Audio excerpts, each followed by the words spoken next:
Good morning, everyone. My name is Mark Dirks, and on behalf of ACRL and Choice, I'd like to welcome you to today's program, Impacts of COVID-19, How STI Systems Responded to the Crisis and the Challenges that Lie Ahead. This presentation is supported by the OECD iLibrary and the OECD Science, Technology, and Innovation Directorate. Today's discussion is one in a series of webinars from ACRL and Choice that addresses new ideas, developments, and a whole range of activities of interest to academics, libraries, the academic community, and the research community. Before we get started, I would just point out a couple of features of the webinar software. First off, all of the attendees who are joining the presentation today are automatically muted and your cameras are disabled, so don't worry about generating noise or feedback. We have that taken care of. I would also point out that in the main area of the screen, you should be able to follow along with the presentation materials. We're using the Q&A feature today. Please use that to ask questions of our presenters. The audience today is large and we expect many questions, so we likely will not have time to get to all of the questions that come in from the audience. So we apologize in advance for that, but our time today is limited. That said, at the end of the presentation, we'll answer as many questions as we have time for. So please do type in your questions into that little Q&A module as they occur to you throughout the presentation. Also note that we are recording today's program, and everyone who registered should receive a follow-up email with a link to the archived version. All right, our speakers today are Andrew W. Wyckoff and Marjory S. Blumenthal. Mr. Wyckoff is the director of the OECD Science, Technology, and Innovation Directorate, where he oversees OECD's work on innovation, business dynamics, science and technology, information and communication technology policy, as well as the statistical work associated with each of those areas. And Marjory Blumenthal joined the RAND Corporation as director of the Experimental Science, Technology, and Policy Program in spring of 2016, with a broad remit that includes science and technology trends, societal impacts, and policy.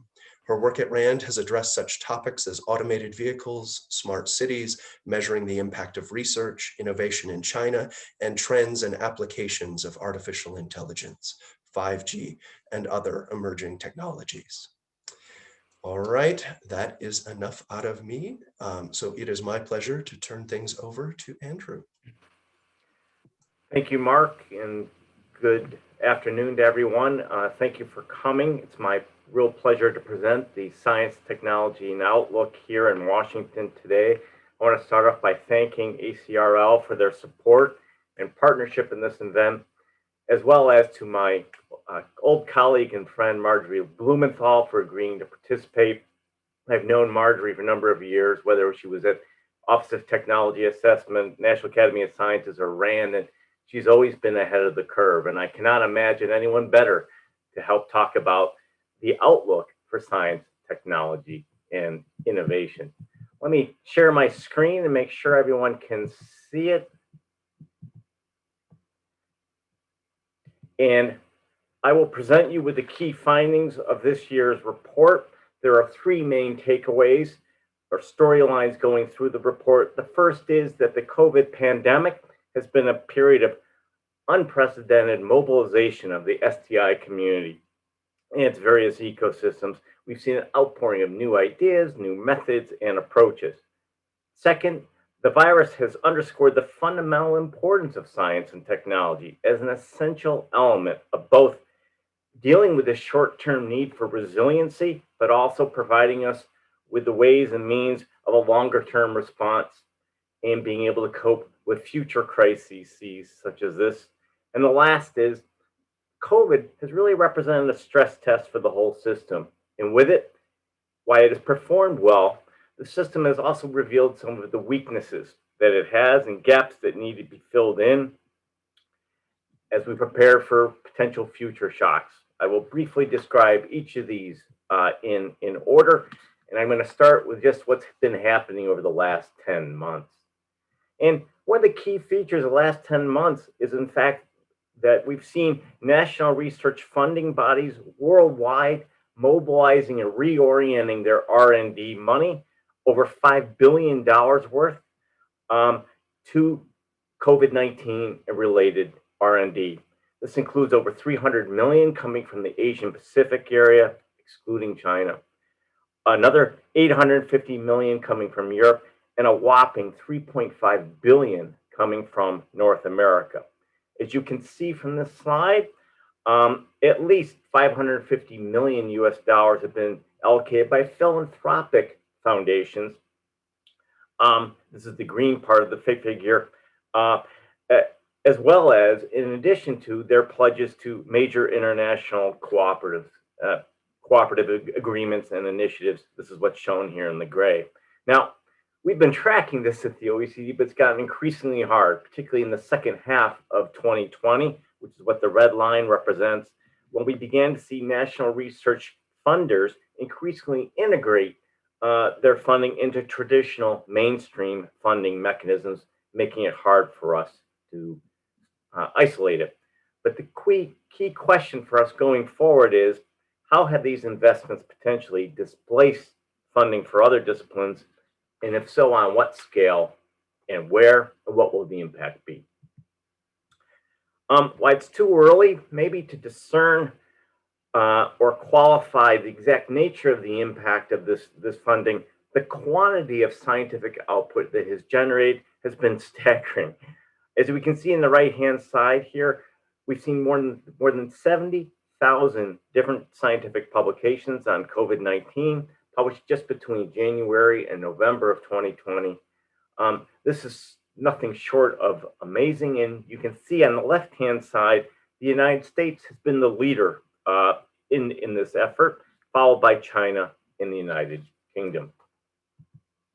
We've also seen, as we have in other domains, COVID as an accelerator of what were previously slow-moving trends.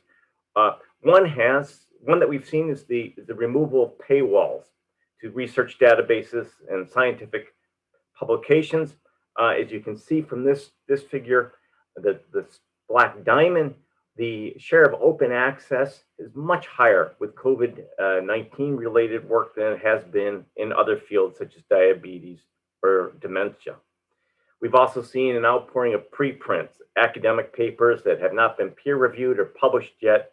This has become a much more common practice, and with it comes the faster diffusion of scientific findings, but as well as some concern about risks about research quality.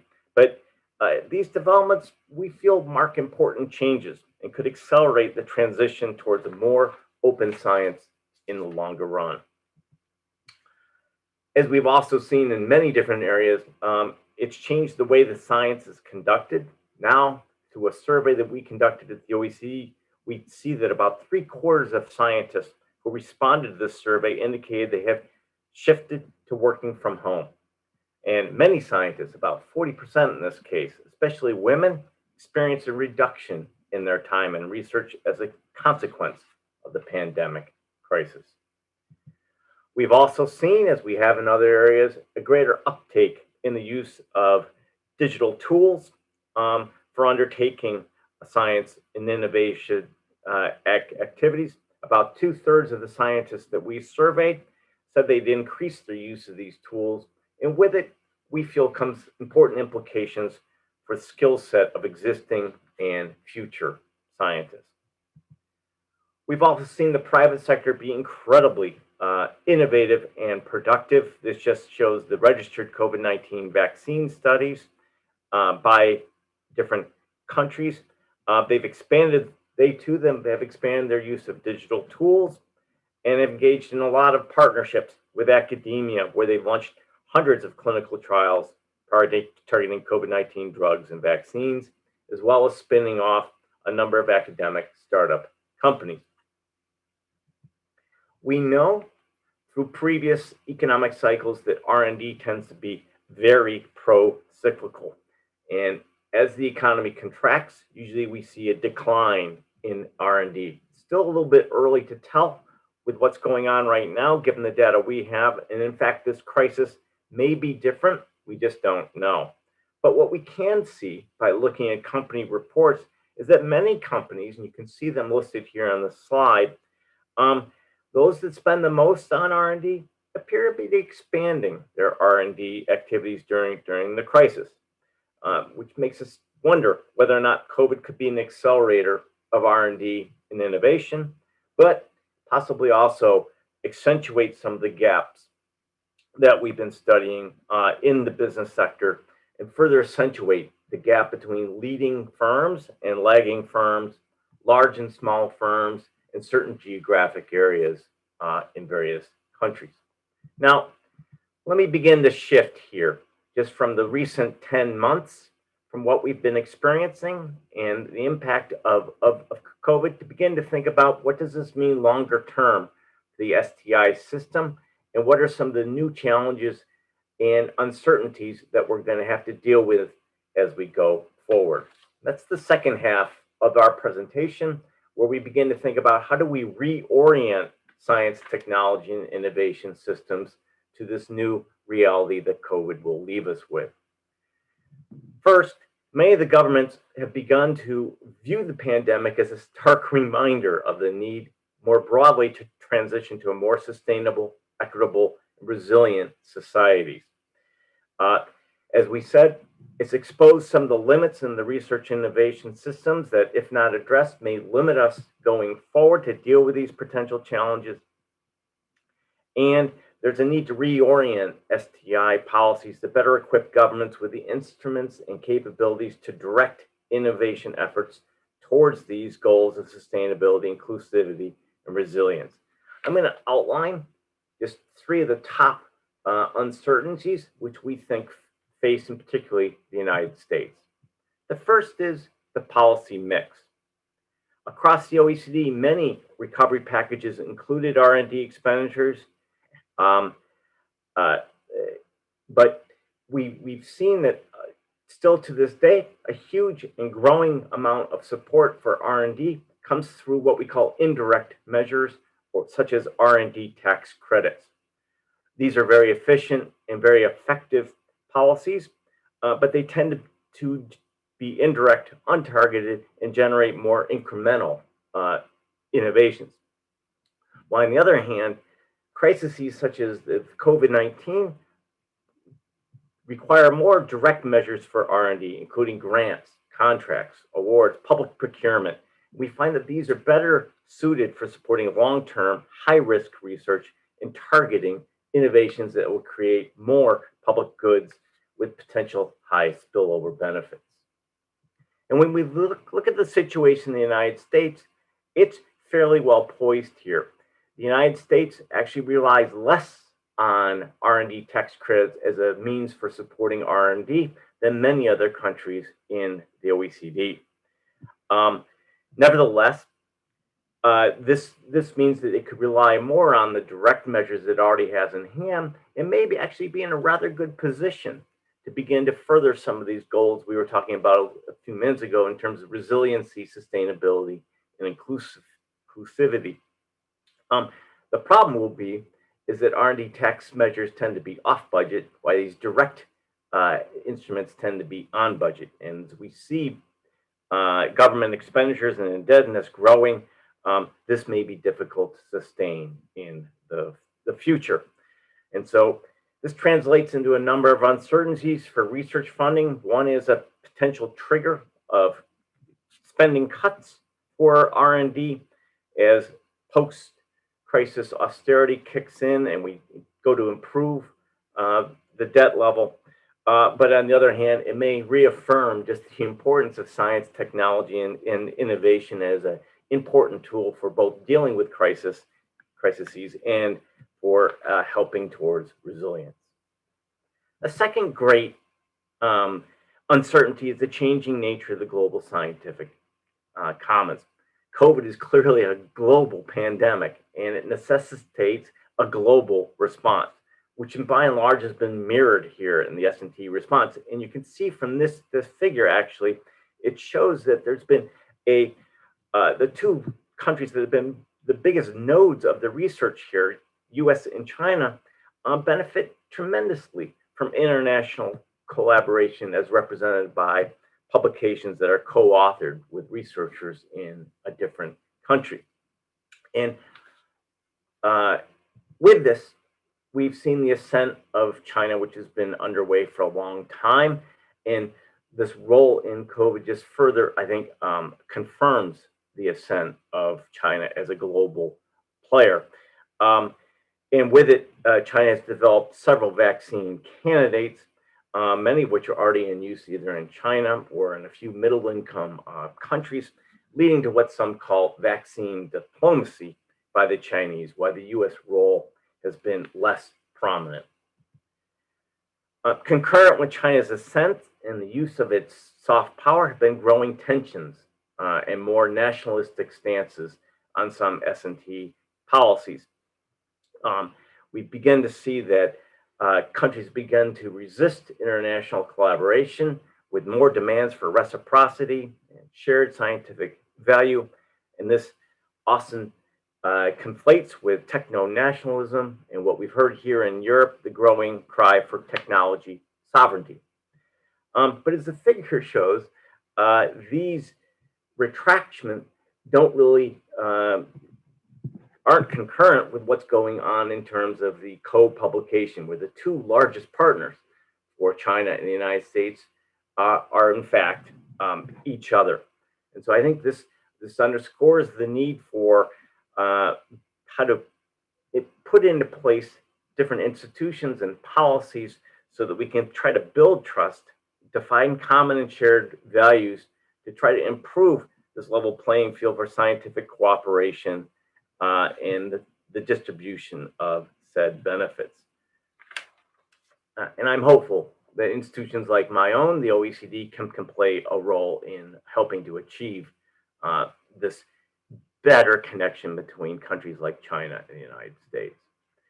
As highlighted above, much of the international collaboration we've seen has been driven from the bottom up. It's been scientists working with each other, but we also feel that top-down collaboration is needed. No single country can do this, can address global challenges like COVID or incoming challenges or existing challenges like climate change by themselves.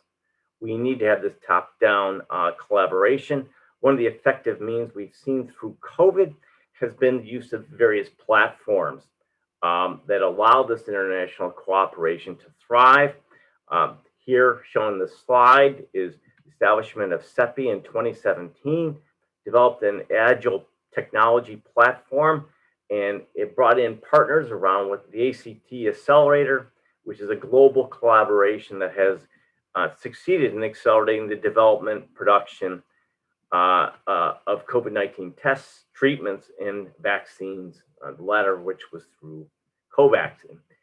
As we sit here and we say this worked well for a fledgling experiment, the question is whether or not we need to scale these up and extend them further, possibly capitalizing on the momentum of COVID-19.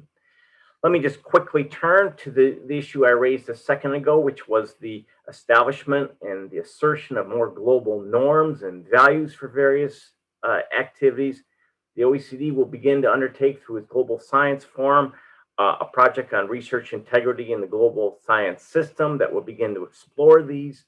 But we've also in 2019 promulgated, and they've been agreed to by our membership and beyond, two sets of principles, one on AI and the other one was innovation and neurotechnology, that set out common standards that countries can adhere to. And these then have, the AI principles have begun to form the backbone of the new global partnership on artificial intelligence, a group that is trying to move from policy to practical implementation of these values in the research community. Let me just end with three quick takeaways for the United States. The first is that government support to STI, we feel, will need to be more directed in the future to deal with challenges such as COVID-19 and other challenges like climate change. This may mean less of a reliance on indirect measures like tax credits and more on direct funding, which the US is already very successful in doing, which could actually give the US a bit of an advantage for making progress and reassuming more of a leadership role in some of these areas. The second takeaway is we're going to need global challenges. No one country can address some of these challenges by themselves. We feel that scaling up some of the platforms that have been developed for COVID and taking them to new areas could be very successful, but this too will require additional funding. And last is the issue of China and other countries, particularly China, that plays this new not dominant, but global role in terms of contributing to the scientific commons. And the question remains, how do we ensure that core values such as openness in science, academic freedom, and ethics are respected by all the collaborators in these partnerships? Let me end by just saying that this isn't a static book that we're launching today. There's a very active and in-depth website available through this URL at the bottom that was launched in April, but it's continuously fed with new content and information. And with it, there's a COVID Watch platform that contains data on almost 700 different policy initiatives from 44 countries. All this is available on the OECD website, as well as through the iLibrary, which is our main distribution vehicle. With that, let me thank you for your attention and welcome any comments and questions, and turn it back to Mark.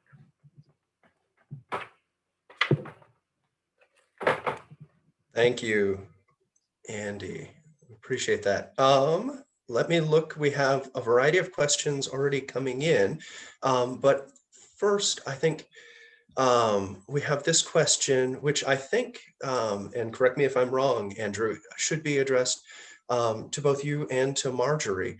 So the question that we have here is, what should the government, including funding agencies, do to capitalize on the open science gains of COVID-19?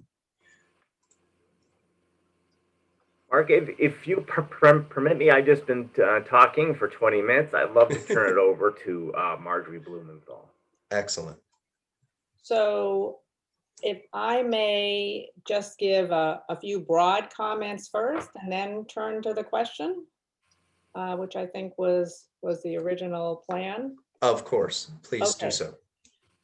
So obviously it's a pleasure for me to be here because I've been a longtime fan of both Andy's work and the OECD's regarding STI. There's so much to talk about in the Outlook and the overview that was just provided, but I did want to make a few broad points before we dove into the discussion, mostly affirmation. So clearly the pandemic provides a useful lens and a natural experiment. The urgency is a bit reminiscent of what we saw with Y2K, where although there was a certainty on timing, people tended to wait to the last minute to act, and that's definitely not what we've seen here. But as Andy noted, the timing coincides with rising tensions and constraints on international collaboration, and I want to circle back to that in a minute. I have to agree that digitalization, which STI has long put a spotlight on, has been incredibly having a moment.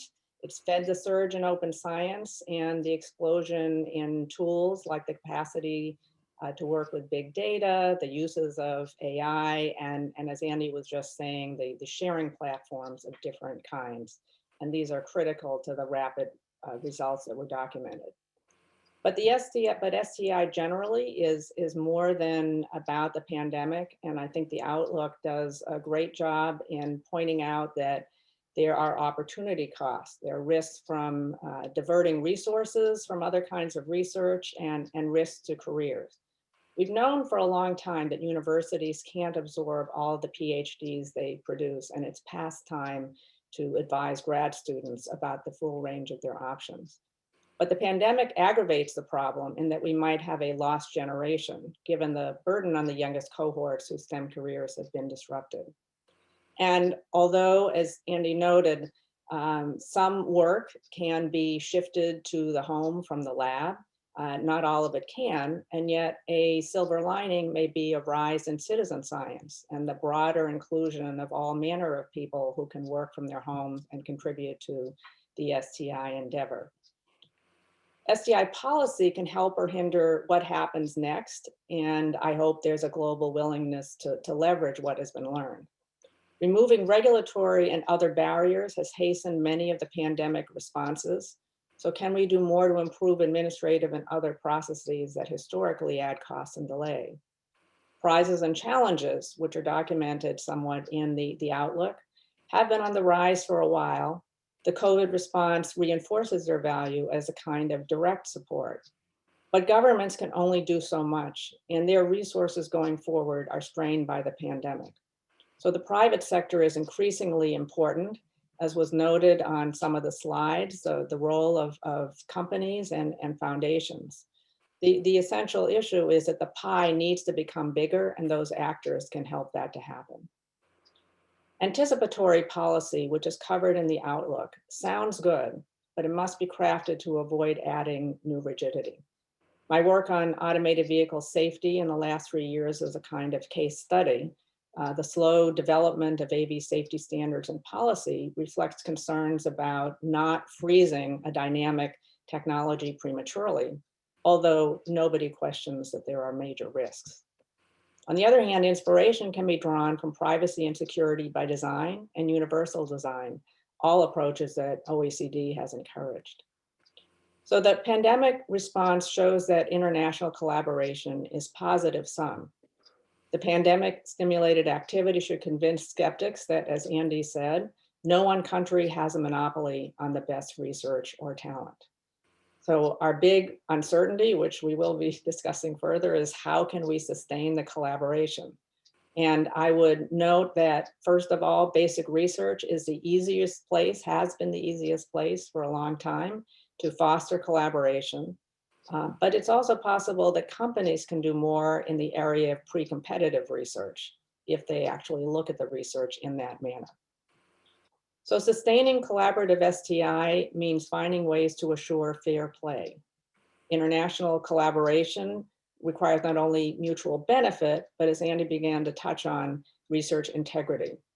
Ethics are a foundation of research integrity. And as was just outlined, OECD has a long history, beginning with its privacy principles, moving through the AI principles, and now looking at principles for neuroscience. The recent spotlight on Chinese talent recruitment programs shows that a feature of research ethics is clarity about a researcher's, a collaborator's affiliation, especially if people are collaborating long distance. Trust requires understanding who each other is and represents. So this is a moment to come together to clarify and involve governance and promote ethics and integrity. As Churchill recognized, it's important not to waste a good crisis, and we see that across the STI spectrum. The Outlook is a guide for countering the historic tendency to retreat from preparedness and to pay collective attention to collective benefits.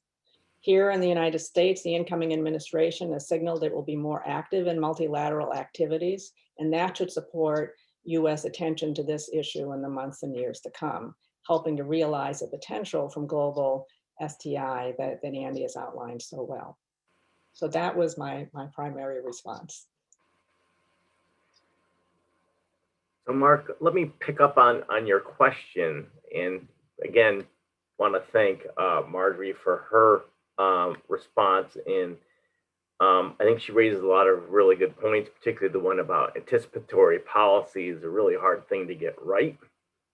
And we may want to talk about that more. But about funding of open science, to me, it's more about not retracting. It's about keeping the momentum going that we've already established through COVID and have this become one of the other new norms. And we've seen some really good pushes here. In the US, we've seen National Institutes of Health begin to circulate and act as a repository for preprints, which has been very helpful at circulating information. We've seen the current administration through their Kaggle initiative, begin to share scientific data in a way we hadn't really seen before.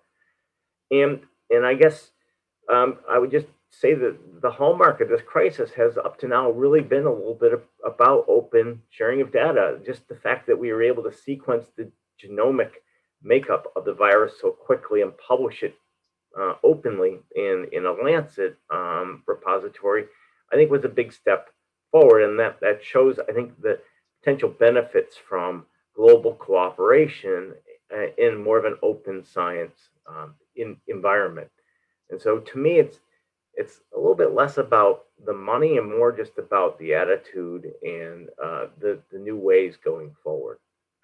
I would add to what Andy said that there may be practical steps that can be taken.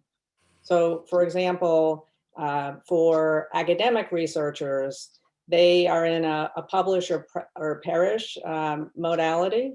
And so having tenure and promotion committees really think through, what does a contribution that is to open science look like?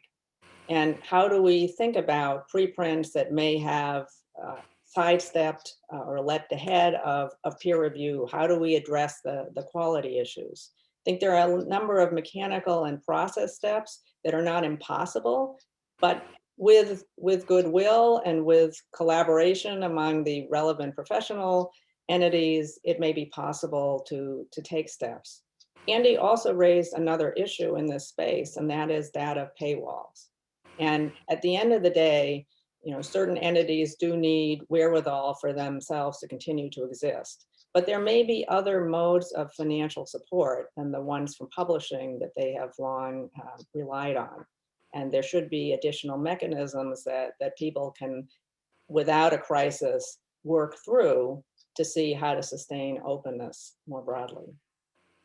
So Mark, I'll turn it back to you for another question. I just want to pick up on one thing that Marjory said, which I think was very important, which is about incentive systems within particularly academia, where and here I think we need to begin to incentivize not only publications, which academia already does very well, but putting databases, nicely curated databases into the public domain should be seen as an equal contribution to the scientific commons, which isn't always yet recognized in the same way. And I think beginning to change these attitudes and processes to reflect this will be hopefully something that continues going forward. Excellent, excellent. So we have a variety of questions here from the audience, and my apologies there for jumping ahead in the schedule a bit. We have a question here from Derek, who asks, post-crisis, do you see the emergence of new types of agile public-private partnerships addressing dynamically things like health, climate, and other risks? What do you think of that, Andrew? Well, again, I think we've begun to, yes, I hope so, I guess is my tentative answer.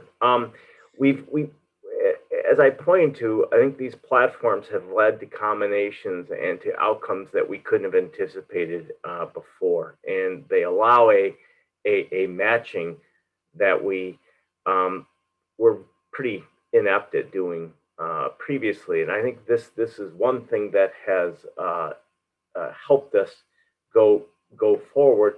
I do think a lot of these are what are so-called wicked policy problems that take a more multidisciplinary, transdisciplinary approach, which means bringing together people that wouldn't normally come together. And I think these public-private partnerships can help further that. And again, you've begun to see solutions coming from fields other than those that you would have expected to contribute. And I think that will be, again, something we have to rely on for other crises that we face, in particular, climate change. But Marjory, Rand has looked at this, I'm sure. Well, we have looked at aspects of it. I wanted to pick up on a word that you used earlier, which is incentives. And when we think about bringing the public and the private sector together, we have to be mindful that people operate with different kinds of incentives. So a key here will be to make sure that the incentives for the private sector, which may have various reasons to be restrained, continue. Is there money to be made? Or at least can an entity be made whole if it incurs costs? Is there a role for a third party? Again, philanthropy can provide various stimuli. Is this another venue for prizes and challenges, where the prizes and challenges call for different kinds of parties to partner and present a reward?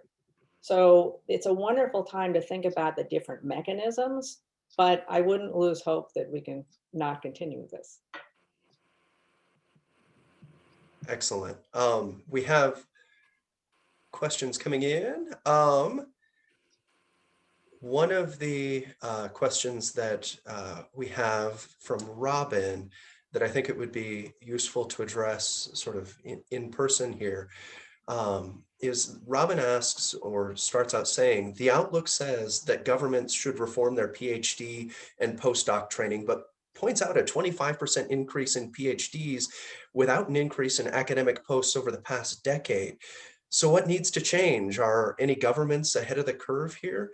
I believe, Marjory, that was something you were speaking about a bit. Would you like to take that on? Sure. First of all, it's not entirely clear to me that this is a problem for the government. And it's actually good if we can identify problems that aren't really centrally ones of government. It gets down to the faculty who are leading the PhD producing programs to point out that there is a world of opportunity. And some of those other opportunities are in industry labs, and some of them are in government labs, and some of them involve startups and so on. But it's important that as grad students proceed through their education, that they not emerge thinking that the only meritorious outcome is to become a professor. So I think this is a systemic problem. It's one that a lot of people in higher education do understand.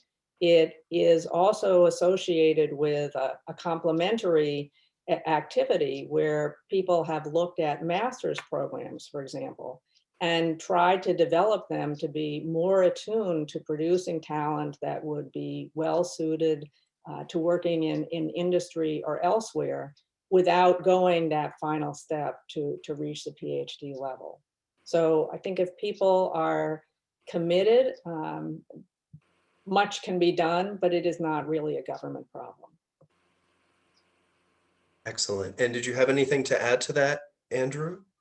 Well, I would just build on what Marjory has said to some extent, in that I think it's incumbent upon people getting their higher degrees, and particularly those people training them, to point them to more than one area. And the only outcome shouldn't just be academia itself. We have done work on this, and a colleague of mine, Carthage Smith, is on the call. He may be able to answer directly.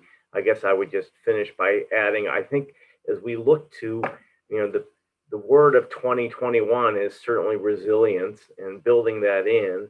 I think by spreading this type of scientific know-how and talent more broadly across the economy, this is one way to achieve that end. But Mark, if you'll permit me, maybe my colleague Carthage can either answer or provide me with his response in the chat, which I can convey. But not seeing that, maybe we should go to the next question. Sure. All right. Yeah, we have another question here from Randolph, who asks, what do you see as the key elements of effective anticipatory approaches? What are the related hazards and related opportunities? Is that something that you could speak to, Andrew? So while Andrew's thinking, Go for Yeah, it. please. I think one of the first domains is in preparedness. And it's been interesting to see how many times people have mobilized for a public health crisis, and then when it ends, they go back to business as usual. So in recent times, we've seen it with H1N1, we've seen it with Ebola, we've seen it with Zika, with additional challenges that haven't achieved the pandemic level that we've seen now. People know what to do, they haven't been doing it. So I think the real question, which is in some ways a theme of the outlook in this discussion, is how do we seize the moment, seize the lessons, and move forward? And that's going to come from commitment within a national government, but it can also come from international collaborative efforts to provide visibility on what each country is doing, how they share lessons learned, and provide a culture of reinforcement that they need to raise the floor and achieve the kind of preparedness that fosters the resilience that Andy referred to recently. Sorry, Mark, you caught me multitasking there. But just that, Marjory and I both, at least I cut my teeth on these issues at an organization that used to advise the U.S. Congress, the Office of Technology Assessment. And its main role was just to look forward and help policymakers begin prepare for decisions that were going to be coming at them and raise their awareness at the importance of, what was important and maybe what was less important. I think that type of awareness building that Marjorie's talking about is important. And as she rightly points out, and it's kind of the bread and butter of the OECD, is, taking best practices from countries and sharing them is a very useful thing. And we've seen throughout the course of this crisis, some countries have just responded better than others and have been able to use scientific expertise and know-how in a way that others, I think, could benefit from. And again, I'm a believer in S&P policy clearly, but I think it will become that much more essential going forward, because this was kind of a wake-up call. I think that we're going to see whether it's an epidemic again or something of this nature, confronting us, and we need to be ready for that challenge. Let me just add one more thought to what Andy was saying, and harking back to OTA and to thinking more broadly about some of the things that OECD does, some of the things RAND does, and so on. And that is, Andy earlier used the term wicked problem. And for a lot of these concerns, understanding that there are systems issues, that there may be unintended consequences, that there may be interdependencies, governments can help make sure that all of these different dimensions are addressed. And that is a proper role of policy. Excellent. We have a couple more questions here. One from Dimitri, which is perhaps a little long, so if you can bear with me, and if you need clarification, please feel free to let me know. Dimitri says, we've seen that a good partnership between smaller startups and bigger corporates have been particularly successful in delivering solutions to the pandemic, as we've also seen tandems between advanced universities and big companies. Could we infer from these trends that that's a really successful model to cultivate for the future? So there are a number of contexts in which what I'll call organizational ecosystems arise or are productive. In a narrow sense, you can see that in manufacturing complex goods, whether it's aerospace or transportation or something, where you have these tiers of different players entering in. I think a lot of what's behind the question is is a little bit more agile. And if I think about the US government, the work on defense innovation has involved a number of different experiments that engage startups, engage independents, engage researchers, and so on, coming together and often connecting to the traditional players. So going back to what I was saying before about sort of the systems nature of many of these problems, I believe that from a policy perspective, with a willing attitude, there is a lot that could be done to encourage this kind of activity. It just takes a conscious approach. So, Mark, I guess I'm a little, I think it's a really good question, but I'm a little surprised by it in that, as Marjory just said, we know that these combinations that begin to form what we call an ecosystem are really important for sharing ideas and for spreading knowledge and for stimulating innovation. So I think that COVID has just, once again reaffirmed our notion of how these things happen. I do think that COVID creates some new challenges for them. One is this virtual environment is different than bumping into someone at the Stanford Library or wherever it might be, where tacit knowledge gets exchanged. It's much more, predictable, and we've codified it a bit. So I don't know if it worked the same. The other is this, and we alluded to it in the report, this kind of rise of a little bit a more nationalistic approach and a retreatment into this tech sovereignty. And again, I understand that to some degree, but in terms of an ecosystem where many of these are global, I think that's a threat to how we've been innovating in the past, and one which I think you need to be cognizant of. Good ideas come from all over, and if you begin to shut down to that, you could be hurting yourself going forward.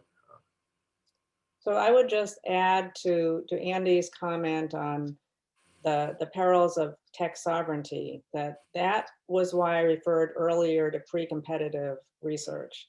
And it can be hard to identify what that is, but there's a new paper out by Harry Brodman, supported by the BRG Institute, and he makes that case, but he takes a particular line, which OECD is actually well suited to address, that there can be an intersection between research policy and trade policy that could be more finely honed. And that does involve policy and does involve intergovernmental activity. Excellent. We have a question here from Marcus, who asks, can you provide some thoughts on which areas of STI are likely to experience growth in the next decade? You mentioned neurotech and AI. Are there any others that are poised for expansion? So I would like to say material science is really important. And in this century, we've seen a crescendo of activity involving nanoscience and nanotechnology.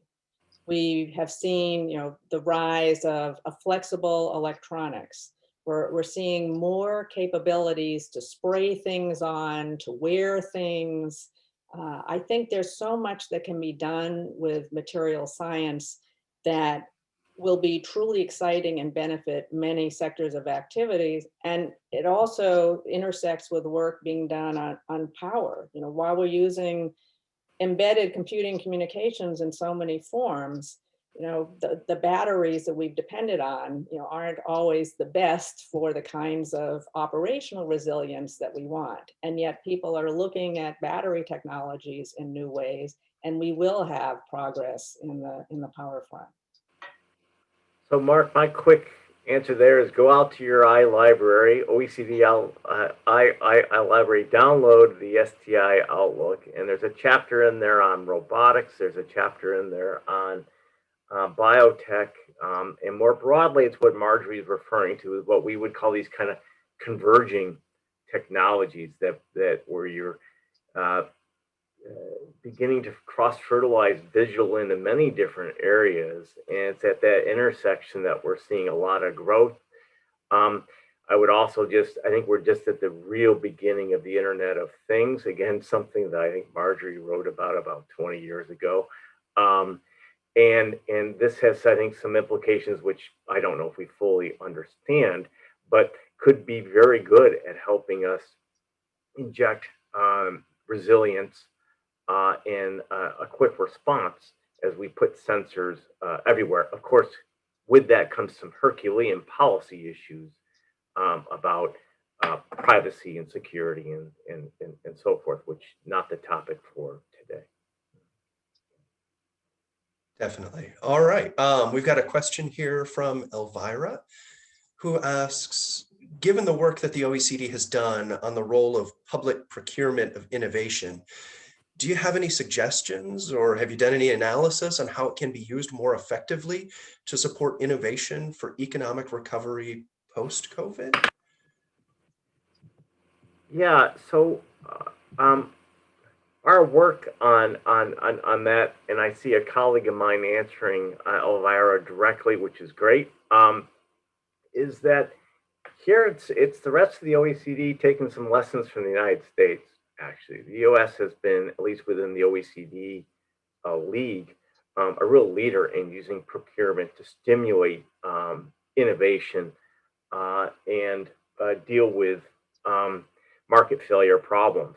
And to some extent, it's Europe that lags behind for that. We do think it's a very valuable tool. Again, as a good OECDer, I would say there's some restrictions that come with it, fraud, waste, and abuse, and so forth. But again, as work that I refer to frequently at the National Academy of Sciences, we've seen a revolution in IT come to some extent thanks to U.S. procurement exercises. And again, Marjory can speak to this. Well, just to build a little bit on what Andy was saying, I think that procurement can act on many levels. And there is a history in the United States of looking at what can you get out of small business. And it's everything from the conventional mechanisms associated with the Small Business Administration to the support at the National Science Foundation to translate research into innovation, to what's been going on with the defense innovation initiatives of different kinds. So procurement can actually happen at multiple levels to stimulate recovery. And I think although this conversation is focusing on the federal level, we should also be mindful of possibilities on a sub-national level here in the United States, state and local level. And all of these can combine to stimulate both local economy all the way up to the national economy. Again, the biggest constraint is going to be how much money does the government actually have to spend, and all of those purses are going to be strained right now. But there's also such a commitment to recovery that I agree that we're going to be seeing this mechanism used a lot. Just quickly, Mark, a colleague reminds me that it's not only just about spending, but about having the institutional capabilities to implement and evaluate and adjust these demand-oriented policies. And again, building that institutional capacity is really important for making sure this is an effective tool. Excellent. We have another question here coming through from Aristia. And Aristia says, thank you for such an interesting discussion. Notwithstanding the globality of the pandemic, do you think that if the global north itself had not been affected to this extent by COVID-19, sort of the enemy at the gates, would the STI community response be as rapid, as open, as far-reaching and effective? Will other global challenges like poverty and environmental degradation, et cetera, ever receive such scientific and policy urgency as COVID did? This is the big question. And I think the hope is, as there are multilateral discussion among governments, that this very question will be engaged. You know, given the success story right now, how can we leverage the collaboration? But there's a difference between leveraging collaborative mechanisms and unleashing the floodgates of investment. So there'll be a real question of whether we have collaboration at a smaller scale that might be designed to have a longer time horizon, or whether there might be concerted but short-term pushes to address joint needs. I think all of these are questions that can be addressed within the various multilateral bodies and by OECD, but obviously no one government is going to address it on its own. So just quickly, Mark, here, I don't want to be too pessimistic, but I certainly take the nature of the question that if it hadn't been an immediate domestic threat, it probably wouldn't have gotten the same attention. Certainly, history suggests that's probably the case. But on the more optimistic note, I do think that we've seen some changes here that will be long lasting, that will hopefully move in the direction that Artista suggests. One is the stepping up of philanthropic organizations, I think playing a role we really hadn't seen before, which I think bodes well. You are seeing some soft power competition, which I alluded to, where some countries are now beginning to really target neglected parts of the world, like Africa, in a way that hadn't really occurred before. And then the last thing is these platforms where we've been able to really organize and deploy in a way that we hadn't before. And again, it would be great to see if we could do that with some sustainable development goals and make some real headway there. Again, maybe more incremental than we need, but it'll step in the right direction. Excellent. And being mindful of our time here, I would say just first off, thank you, Marjory. Thank you, Andrew, for taking the time to talk through this with us and really to work quickly on your feet with a variety of questions as they come in. That's always the most difficult part. So we appreciate your efforts there. I would just remind folks once again that we did record the session. So if you want to share that with colleagues, please be on the lookout for that email with a link to the recording, which should be in your inboxes within about 24 hours of the event. And we also encourage you, as you sign out here, to take just a minute to give us a bit of feedback on the presentation today. A survey should open up on your browser. If you could take, a minute or two to answer those 5 or 6 questions, we would really appreciate that. Thank you to everyone out there for joining us today. We appreciate your time, and we look forward, hopefully, to seeing you again in another presentation in the near future. Thanks very much. Let me add my word of thanks, Mark, to both the ACRL and the Washington office of the OECD, and last but not least, Marjory, for her contributions today, and to all the people in the audience who joined into this webcast. Thank you. Thank you.